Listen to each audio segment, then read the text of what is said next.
Hola, mi amigo, mi amiga, kumusta? Ngayon dito tayo sa second notes part 2. So tapos na po natin ang part 1 kung saan meron po yung 1 to 4. Ngayon naman 5 to 7. Dahil ang second notes ay 1 to 7 po yun, pero hinati ko lang po upang hindi po masyado mahaba para sa inyo. Kaya ngayon ipagpatuloy na po natin. Sa mga nakapagsubaybay sa akin, maraming salamat po at ito po ang karugtong ng second notes ng ating basic na katuruan, kaalaman sa katotohanan ng ating panampalatayang Katoliko. Okay, the truth of our Catholic faith. Yan, so mga basic lang po ito, para po ay medyo meron po tayong mga kahit papano ay karagdagang kaalaman sa ating pananampalataya. Okay po, so diretso na po ako sa number 4. Number 4, hindi pala number 4, number 5, 5, 6, 7. So, tatlo na lang dahil yung second notes part 1 ay yung po yung 1 to 4. Dito na po tayo sa number 5, 6 at saka 7. Okay, sa number 5, ito maganda. Ito yung Blessed Virgin Mary. Ayan, so napaka nito dahil ito po talaga ang magpapatunay na ang Iglesia Katolika, Apostolika Romana ay ang iglesia na itinatag na Jesus dahil dito po ang nangangalaga dito po ay si Mama Mary din po, no? Dahil si Jesus bago siya naubusan ng hininga ay hinabilin niya tayo kay Mama Mary, di ba? Hinabilin niya tayo sa kanyang ina. Kaya yun po ang ating mahal na ina, si Blessed Virgin Mary. Okay, so siya po ang New Ark of the Covenant. Dahil ang New Covenant ay si Jesus. O ang Ark, yun yung nilalagyan ng Covenant. Diba? Yung Ark, yung Arka, or yung kaban ng tipan, yun. Si Jesus ang bagong tipan. Diba? Si Jesus ay ang the New Covenant. Sabi niya, this is the New Covenant. And ang nilalagyan ng Covenant is the ark, di ba? So si Mama Mary is the new ark of the covenant. Siya ang Immaculate Conception. Immaculate, wala siyang dungis, pinaglihan siya na walang dungis na kasalanan dahil nga lalagyan nga siya ng anak ng Diyos. So talagang wala siya, exempted siya sa kasalanan na original sin, no? Malinis na malinis siya. Ang paglihi sa kanya ay super linis po, no? Immaculate Conception, yan. So, blessed ang tawag sa kanya dahil sinasabi dito sa Luke 1 verse 28, full of grace siya. Sabi dito, Hail Mary, full of grace. Sino nagsabi dito? Ang anghel. Ang anghel, hindi po tayong tao. Anghel po nagsabi sa kanya, Hail Mary, full of grace, the Lord is with you. Ayan. Napupuno siya ng grasya dahil nandyan sa kanya ang anak ng Diyos, no? So, blessed din, sabi din, bakit naging blessed siya? Dahil sa Luke 1, verse 48 to 50, from now on, all generations will call me blessed. Napakaganda nitong salita na ito dahil sabi niya, magsimula ngayon, ang lahat ng mga henerasyon ay tatawagin akong pinagpala, no? Blessed, pinagpala. So, kahenerasyon tayo, kasama tayo sa henerasyon na sinasabi ni Mama Mary. Kung hindi ka nag-call kay Mama Mary na blessed, hindi ka kasama sa henerasyon, no? 'Di ba? So, sino-sino yung naglapastangan, nagbaliwala, nawalang galang sa ina ng Diyos? O, siyempre hindi siya makapagsabi ng blessed, no?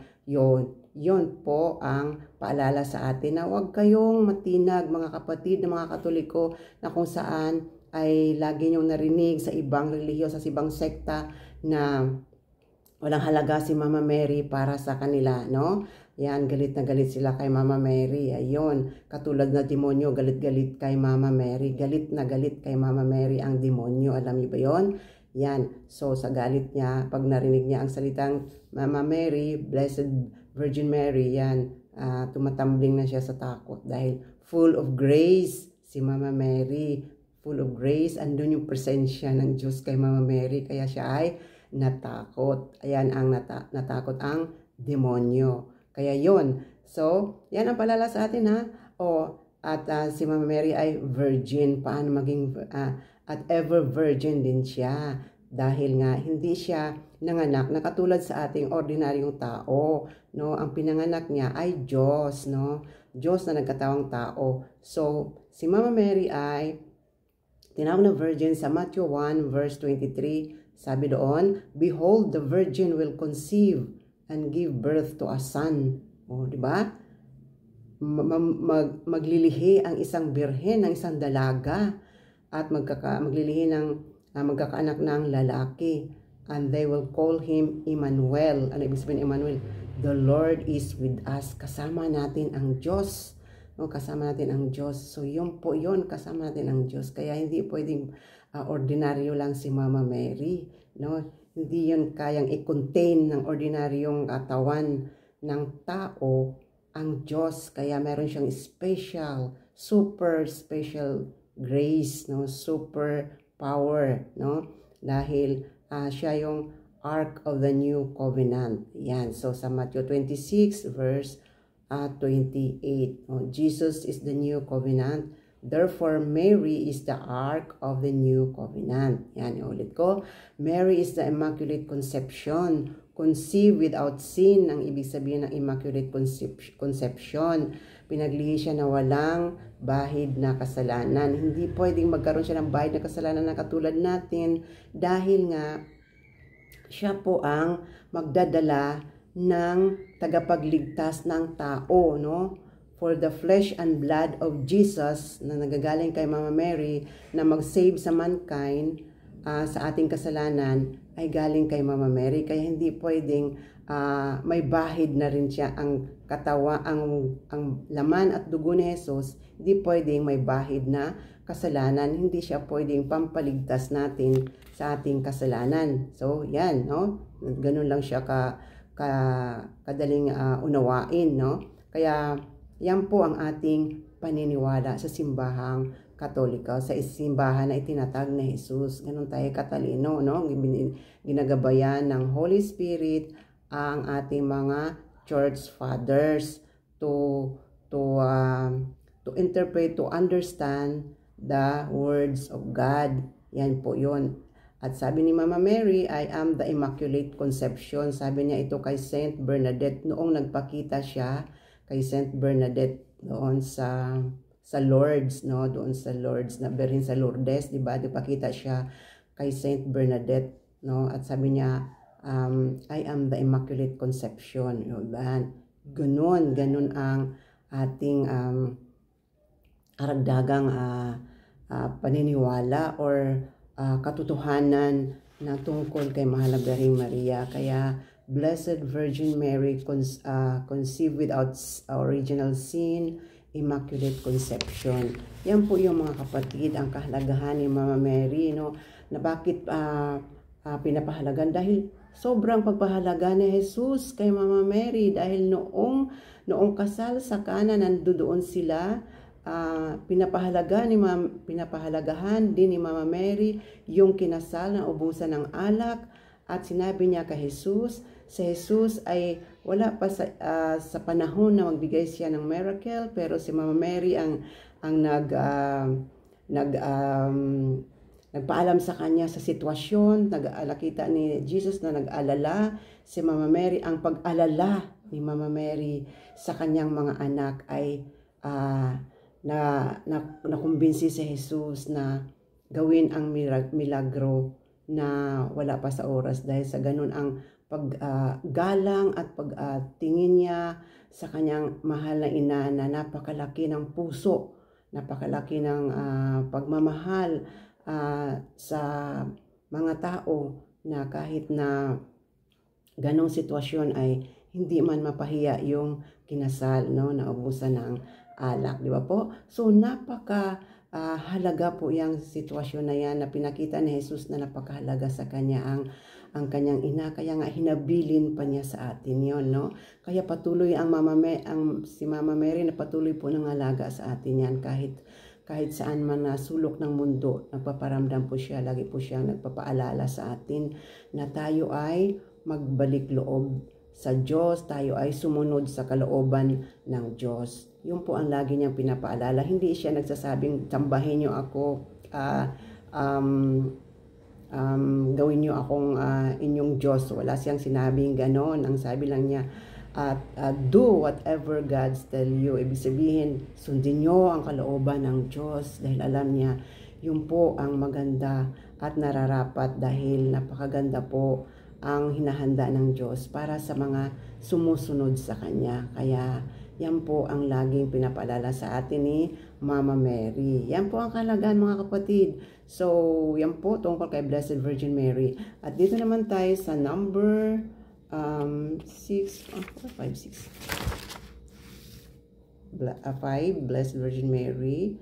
Then 6, yan, okay, 6 at saka 7. Okay, dito naman tayo sa number 6. Okay, why St. Peter became the leader of the church. Ayan, so, tingnan natin sa Bible. Hindi natin ito huhulaan lamang o mga opinion lamang. Sabihin ninyo, opinion nyo lang yan. So, eto po ayon sa Bible, no? Makikita natin o mababasa natin sa Matthew 16:16. Sinabi kasi ni Jesus, no, who do you say that I am, no? Iba-iba ang sagot nila, pero si Peter ang tumama ang kanyang sagot. Sabi niya, you are the Messiah, the Son of the living God.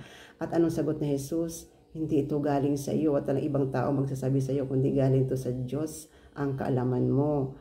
Yan, sabi niya, his knowledge about Jesus comes directly from God the Father.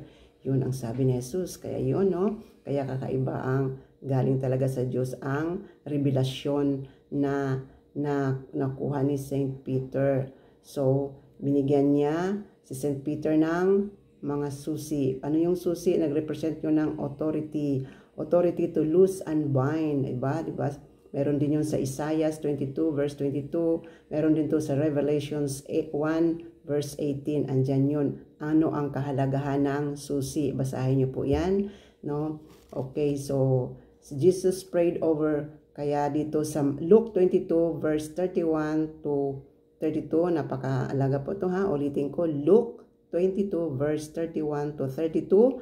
Napakahalaga dahil nakalagay dyan, Jesus prayed over Peter so he will not lose his faith and never fail to lead the church. Ayan, so pinipray over, wala ibang pinipray over si Jesus kundi si St. Peter lang na pinipray over ni Jesus St. Peter dyan sa Luke 22 verse 31 to 32, no?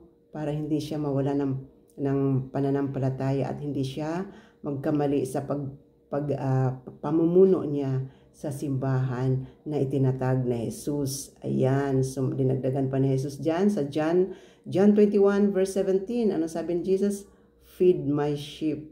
Ayan. So Jesus, hindi yun ibig sabihin, hindi literal na si Jesus ay isang pastol na mga tupa. Hindi po siya na pastol ng mga tupa, siya po ay isang carpenter, pero ang tinutukoy dyan, feed my sheep. Ang kawan ni Jesus, tayo yung mananampalataya kay Jesus.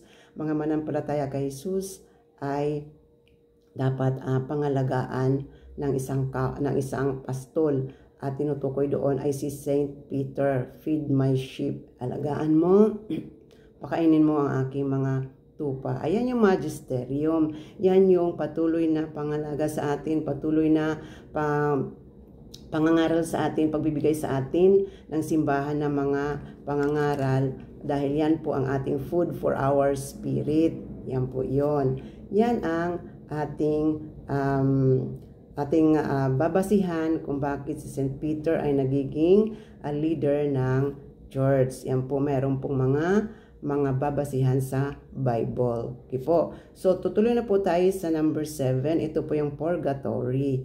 Ayan. So, ang purgatory, ito yung ang purgatory, ito yung bahagi ito ng langit, mga kapatid. Langit siya, pero doon po siya sa bahagi na kung saan ito yung state of purification of the soul after death. Ang soul ay babalik pag namatay ang tao, ang katawan ay naaagnas na bumalik sa lupa, katawan. Ang kanyang kaluluwa ay yun yung babalik sa langit. So, sabi nga, state of purification of the soul after death before entering heaven, or yung pinakaharapan ng Diyos, no? Yan yun. Okay, so those who died in God's grace but are not yet fully cleansed of sin. Ayan, hindi pa may mga bahid pa dahil sabi nga wala talaga makapasok sa langit, sa harapan ng Diyos, na may mga bahid na mga kasalanan. Kaya meron doong tinatawag na purifying stage ng kaluluwa. Yung namatay na may mga venial sins, no? Bigla namatay na may mga venial sins, yan po yung mga tinatawag natin purgatory. It's a purification stage.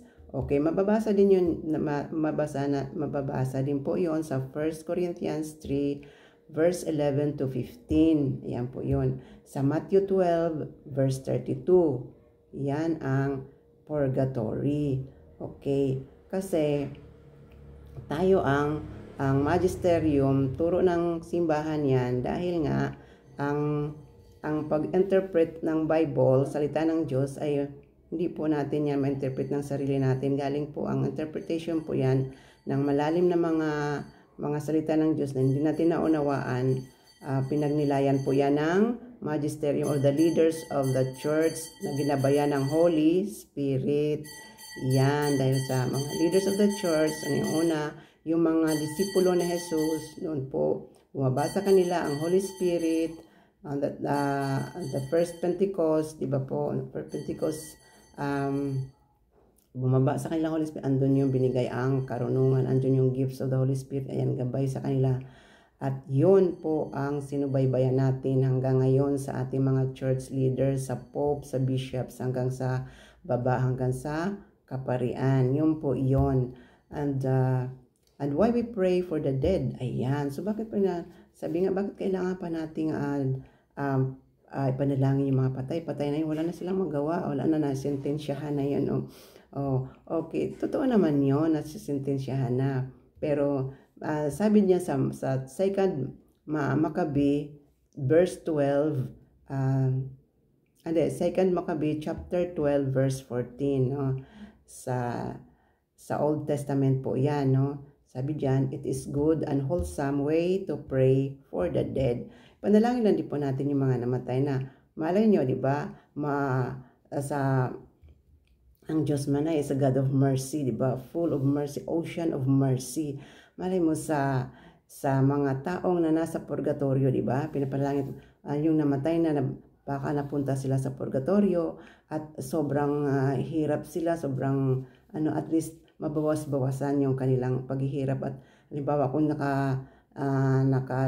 naka-sentence sila for 3 years sa purgatory para malinis sila, at sa ating mga panalangin ay nahabag ang Diyos sa ating panalangin, ay baka magiging 2 years na lang sila doon. Yun po ang ating mga panalangin para sa mga namatay na. Yun. At meron naman tayong mga palatandaan din at mga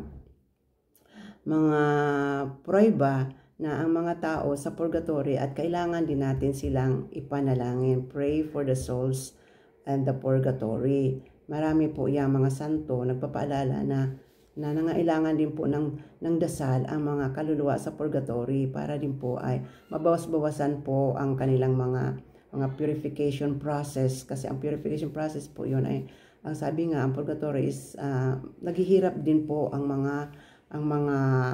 mga kaluluwa doon, pero ang kaibahan lang meron siyang ending. Pagkatapos noon ay pakapasok na talaga sila sa full na heaven or yung kingdom of God.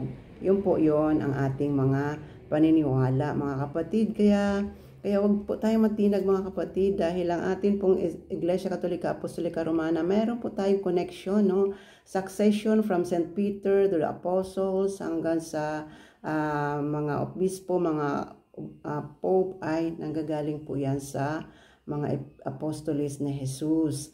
Kaya meron po yang ayon sa history. Mahalaga po, magbasa po tayo ng history, kasaysayan ng ating panampalataya, kasaysayan ng ating simbahan, dahil yan po ang magpapatibay sa atin. Mahalaga po yan. Sinasabi po yan sa chapter 8 verse 8 to 10, mahalaga na pag-aralan natin ang ating pinanggalingan ng ating kasaysayan, no? Yun, dahil yun po ang maunawaan natin ano ang meron ngayon kung naunawaan natin anong meron noon, di ba? So hindi natin maunawaan ang ano nangyari ngayon kung hindi natin alam ano nangyari noon, di ba po? Kaya sana po mga kapatid ay sa 20 minutes ninyo po ay may karagdagang kaalaman po akong naipaabot sa inyo, at ito naman po ay hindi lang po yung ang karagdagang kaalaman na natutunan ninyo, hindi nyo po yun ibuburo lang sa inyong kaisipan. Kailangan po natin tong ipamahagi, isabuhay at ipamahagi mga kapatid, dahil ito po ang ating gampanin bilang mga Katoliko, to study, to understand, to defend the truth of our faith, no? And we also need to sacrifice and suffer for the truth, and it is for God. And so hanggang sa muli, you are watching Dimas Searching TV.